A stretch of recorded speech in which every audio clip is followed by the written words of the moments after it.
evening, here's top news newsletter starting with headlines. Syrian army discovers a tunnel in Damascus countryside, targets more terrorists. Syria expresses hope Tunisian presidential elections will help country regain active role. A chief Palestinian negotiator says statehood vote to happen this year. At least 16 journalists killed in 2014.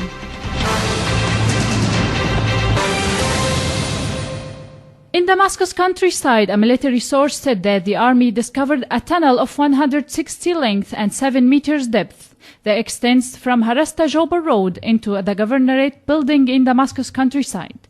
Units of the army targeted a number of terrorist vehicles in Arsal Kalamon area, Damascus countryside, killing and injuring many of terrorists. In Deir ez-Zor, a military source stated that the army smashed dens of terrorists from ISIS in Mohassan, Bin Nimr and Deir ez-Zor countryside, destroying their vehicles and weapons and inflicting heavy losses upon them.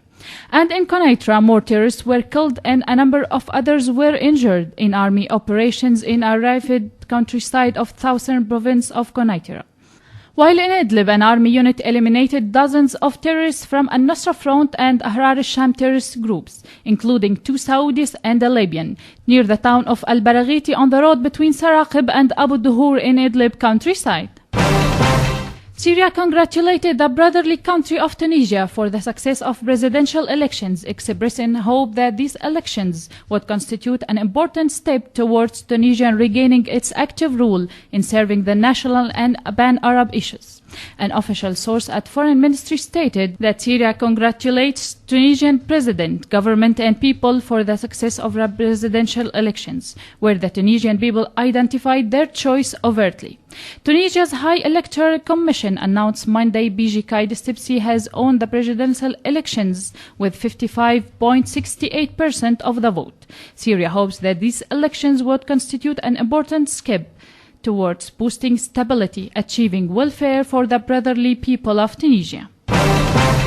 In the Russian view, Russia President Vladimir Putin signed a decree provided and appointing Alexander Kinchak as extraordinary ambassador of the Russian Federation to Syria, according to the official news site in the Russian Federation, worthily mentioning that Syria-Russian relations have witnessed major developments and qualitative leaps on all political, economic, social and military levels, enabling the two countries to transcend the limits of traditional ties towards new levels of strategic cooperation and overall coordination of all debated issues, according to a clear common vision concerning international issues and bilateral issues of common interest. A planned vote on the proposal to formally recognize Palestine as a sovereign state at the UN Security Council is to take place before year-end, Palestinian chief negotiator Saeb Erekat stated.